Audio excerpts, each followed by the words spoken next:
शिवाय से बोला, मुझे समझ नहीं आ रहा कि वामिका की सगाई शिशिर से कैसे हुई। क्या ये लव मैरिज है या अरेंज? शिवाय कुछ कहता कि सलोनी बीच में बोल पड़ी, अरेंज है, वरना इससे कौन लव मैरिज करने का सोचेगा। वामिका ने बताया था एक रोज कि स्कूल में इसने उसे प्रपोज किया था, पर वामिका ने मना कर दिया। लेकिन बाद में पता चला कि शिशिर इसके पापा के सीनियर का बेटा है और तब वो उसका रिश्ता लेकर आए थे। वामिका के पापा बहुत मानते हैं इसके पापा को, तो उनकी खुशी देखकर वामिका ने हाँ कह दिया। सौरभ शिवाय की तरफ मुड़ा। यार ये अजीब ही चेपू निकला। जब वामिका ने इसको रिजेक्ट कर ही दिया था तो फिर इसे दोबारा रिश्ता ले जाने की क्या जरूरत थी। शिवाय ने एक गहरी सांस ली। मुझे लगता है कि ये इन दोनों का पर्सनल मैटर है, तो हमें बीच में नहीं पड़ना चाहिए। जब वामिका और शिशिर दोनों को ही इस रिश्ते से दिक्कत नहीं है, तो तुम लोग क्यों अपना खून जला रहे हो? सलोनी नाराज हो गई। क्यों ना जलाए, इसने हरकत ही गलत की ना। शिवाय, हमारे कहने से कुछ बदल जाएगा क्या? जल्दी से कुछ खा लेते हैं, वरना लंच खत्म हो जाएगा। इधर वामिका को शिशिर का बिना बताए यहाँ आना अच्छा नहीं लग रहा था। ऊपर से वह कभी उसके हाथ को पकड़ लेता तो कभी बालों को ठीक करता। कैंटीन में मौजूद स्टूडेंट्स बार बार उनकी तरफ ही देख रहे थे। वामिका ने पहले तो कंट्रोल किया, लेकिन जब शिशिर नहीं रुका तो वह बोल पड़ी, शिशिर बंद करो ये सब। इस तरह की हरकतें बार बार करने का क्या मतलब बनता है? तुम्हें दिख रहा है ना कि सब हमें ही देख रहे हैं। शिशिर, हाँ तो देखने दो ना, कोई चोरी थोड़ी ही कर रहा हूँ। मंगेतर हो तुम मेरी। वामिका, हाँ मैं तुम्हारी मंगेतर हूँ, लेकिन यहाँ मैं एक स्टूडेंट हूँ, तो कॉलेज में ये सब अच्छा नहीं लगता प्लीज। शिशिर थोड़ा नाराज हो गया।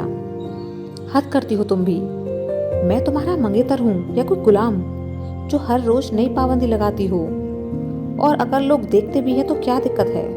कोई पराया थोड़ी ही हूँ। हर वक्त अपनी चलाना जरूरी है क्या? क्या मेरा मन नहीं कर सकता कि अपनी मंगेतर के साथ थोड़ा टाइम स्पेंड कर सकूं? वामिका उसे हैरान सी देखने लगी। 2 महीने तक तो तुम्हें ऐसा कुछ नहीं लगा, फिर अचानक से आज ऐसा क्या हुआ? और मैंने कुछ नया तो नहीं कहा ना? मैंने पहले ही कह दिया था कि पहले मेरे लिए मेरी स्टडी है, उसके बाद कुछ और। तुमने मेरी बात को तब मंजूरी दी थी, तो अब क्या दिक्कत है?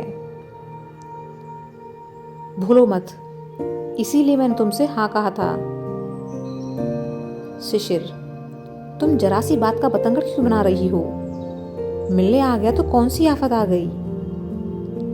वामिका, तुम मेरी बात समझ ही नहीं रहे। मैं तुम्हारे आने पर ऐतराज नहीं कर रही, लेकिन जो ये तुम बार बार मुझे टच कर रहे हो, ज्यादा प्यार लुटा रहे हो, उसका मना कर रही हूँ। और तुम्हारा इतना ही ज्यादा मन कर रहा था मेरे साथ टाइम बिताने का, तो मुझे सुबह मैसेज या कॉल कर देते। मैं कॉलेज ही नहीं जाती, हम लोग कहीं घूमने चलते। शिशिर सोचने लगा कि अगर बाहर घूमने जाते तो इस शिवाय को कैसे चलाता। इधर उनके पास ही दूसरी टेबल पर बैठे शिवाय, सौरभ और सलोनी को समझ आ रहा था कि उन दोनों के बीच कुछ टेंशन चल रही है। सौरभ, कमाल है, अभी तो दोनों मिले हैं और अभी से तनातनी शुरू। सलोनी, ये शिशिर की हरकतें देखी? कोई भी लड़की ऐसे ही रिएक्ट करेगी। शिशिर इतना चेप क्यों हो रहा है उससे? सौरभ, यार उसकी मंगेतर है, आ गया होगा उसे प्यार। सलोनी, अरे तो पहले बंदी से पूछ तो ले कि वो उसकी ऐसी हरकतों के साथ ओके है भी या नहीं। तुम बताओ शिवाय, क्या मैं गलत कह रही हूँ? शिवाय सोचकर बोला, मैं पर्सनल तौर पर बोलूं तो कॉलेज जैसी जगह पर ऐसे दिखावा करने की कोई जरूरत नहीं है। यह वामिका एक स्टूडेंट है, तो उसे अजीब लगना जायज है। इस कहानी की हाँ, अगर ये दोनों कहीं बाहर रेस्टोरेंट वगैरह में होते तो इतना ऑकवर्ड नहीं लगता। सलोनी खुश हो गई। बिल्कुल सही कहा तुमने। काश तुम्हारे जैसा दिमाग औरों के पास भी होता तो कितना अच्छा होता। कहकर उसने सौरभ की तरफ देखा तो सौरभ ने बुरा सा मुंह बना दिया। शिवाय यह देखकर मुस्कुरा दिया। तभी शिशिर की नजर उस पर पड़ गई। उसे लगा कि शायद शिवाय तक उसकी आवाज़ पहुंच गई है और वह उसकी वामिका की लड़ाई पर मुस्कुरा रहा है। शिशिर यह सोचकर आग बबूला हो गया और वामिका पर गुस्सा निकालते हुए धीमी सी आवाज में बोला, तुम्हें कॉलेज की वजह से दिक्कत है या फिर शिवाय यहाँ मौजूद है इसलिए? वामिका उसकी बात सुनकर चौंक गई। शिवाय? उसका इस मामले से क्या मतलब है? शिशिर, कल से पहले तुम किसी के साथ कहीं भी नहीं गई, सीधा कॉलेज से अपना हॉस्टल और हॉस्टल से कॉलेज। यहाँ तक कि 2-3 बार मैंने पार्टी का भी बोला, पर तुम मना कर देती थी कि पढ़ना है, क्लासेस शुरू होने वाली हैं। लेकिन कमाल है ना, कल ही तुम्हें शिवाय मिला और कल ही तुम उसके घर भी पहुंच गई। कॉलेज में उसके साथ इतने घंटे रहकर भी मन नहीं भरा तुम्हारा, जो घर जाने की जरूरत पड़ गई। वामिका, ओह, तो तुम्हें शिवाय से दिक्कत है। पहले ही साफ साफ क्यों नहीं कहा? इतना घुमाने की क्या जरूरत थी? शिशिर, तो अब कह रहा हूं ना। वामिका, हाँ, मैं किसी के साथ कहीं नहीं जाती क्योंकि मेरे लिए मेरी पढ़ाई सबसे ज़्यादा ज़रूरी है। रही बात शिवाय के घर जाने की, तो तुम्हें पता होना चाहिए कि शिवाय के साथ उसकी माँ भी हैं जिन्हें मैं जानती हूँ, पर अफसोस वो इस कॉलेज में नहीं पढ़ती हैं, तो मैं उनसे ही मिलने उनके घर गई थी। और दूसरी बात, शिवाय मेरा बेस्ट फ्रेंड है। अगर मैं उसके घर जाती हूँ तो उसमें दिक्कत क्या है? अगर मेरे मन में कुछ गलत होता तो मैं कल खुद से क्यों बताती कि मैं कहाँ हूँ? तुम्हें मुझ पर भरोसा नहीं? शिशिर, कोई और होता तो भरोसा कर लेता। और तुम भी जानती हो कि इन 2 महीनों से मैंने तुमसे कभी भी कोई सवाल जवाब नहीं किया, लेकिन बात जब शिवाय की आएगी तो मैं जरूर तुमसे सवाल जवाब करूंगा। वामिका, और वह क्यों? शिवाय को इस तरह ट्रीट करने की तुम्हारी वजह क्या है? शिशिर, क्योंकि स्कूल में सभी कहते थे कि तुम दोनों के बीच कुछ है। वामिका पहले तो हैरान सी उसे देखती रही, फिर खुद के गुस्से को शांत करते हुए बोली, अगर तुम्हें स्कूल में कुछ लोगों की कही हुई बातों का इतना भरोसा है तो फिर तुमने मुझसे सगाई की ही क्यों? शिशिर, मुझे लगा था कि शायद शिवाय तुम्हारी जिंदगी से जा चुका है तो अब कोई दिक्कत नहीं होगी, पर मुझे क्या पता था कि ये फिर मुंह उठाकर आ जाएगा। वामिका, मुझे लगता है कि तुम्हारा दिमाग खराब हो गया है। कोई कुछ भी कह देगा तो तुम मानोगे? तुम्हें मुझ पर जरा सा भी भरोसा नहीं, और जब इस रिश्ते में भरोसा ही नहीं है तो फिर इस रिश्ते का क्या मतलब है? शिशिर अब चुप लगा गया।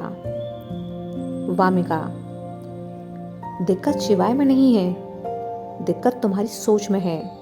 आज शिवाय है, कल को कोई और होगा और परसों कोई और।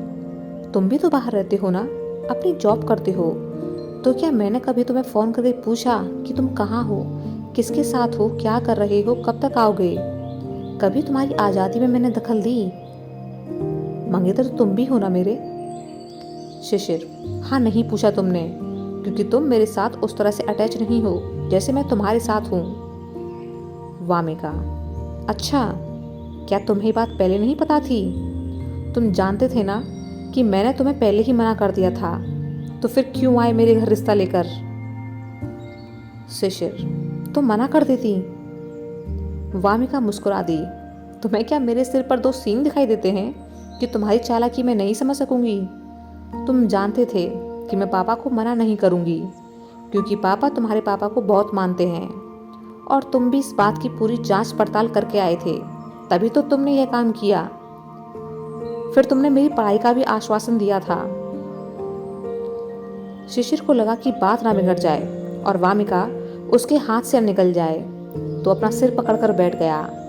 आई एम सॉरी यार, पता नहीं कल से काम के प्रेशर में टेंशन में आ गया हूँ, तो शायद ज़्यादा ओवर रिएक्ट कर रहा हूँ। तुम्हें जो ठीक लगे करो, लेकिन एक बात याद रखना कि तुम मेरी मंगेतर हो। की लेखिका नीरा शर्मा है। वामिका ने अपनी रिंग फिंगर उसकी तरफ दिखाते हुए कहा, ये बात मैं कभी नहीं भूल सकती। अगर आप यह देखो शिशिर, मैंने तुम्हें धोखे में कभी नहीं रखा और आगे भी नहीं रखूंगी, लेकिन तुम्हें भी पता है कि मेरे दिल में तुम्हारे लिए अभी कोई फीलिंग्स नहीं है। अगर ये सच जानने के बाद तुम मुझसे अपना रिश्ता तोड़ना चाहो तो तोड़ सकते हो, मुझे बुरा नहीं लगेगा, क्योंकि अगर मेरे साथ ऐसा हुआ होता तो मैं भी यही करती। शिशिर, कोई बात नहीं, अभी कुछ नहीं है, लेकिन शादी के बाद धीरे धीरे अटैचमेंट हो ही जाएगा। वामिका, शायद। शिशिर, अच्छा चलो कुछ खा लेते हैं, वरना तुम्हारा लंच खत्म हो जाएगा। वामिका, हाँ। दोनों अभी कुछ ऑर्डर करते कि लंच खत्म हो गया। शिशिर, सॉरी यार, मेरी वजह से आज तुम लंच नहीं कर सकी। वामिका, इट्स ओके, लेकिन प्लीज़ आइंदा से मेरे और शिवाय के बारे में कुछ गलत मत बोलना। वामिका अब शिवाय, सौरभ और सलोनी के साथ अपनी क्लास में चली गई, लेकिन शिशिर गुस्से से दांत पीसता हुआ वहीं खड़ा रहा। इस शिवाय के बच्चे को बहुत हंसी आ रही थी ना। वामिका को मैं इसके लिए नहीं छोड़ूंगा। वह बड़बड़ाता हुआ वहां से चला गया।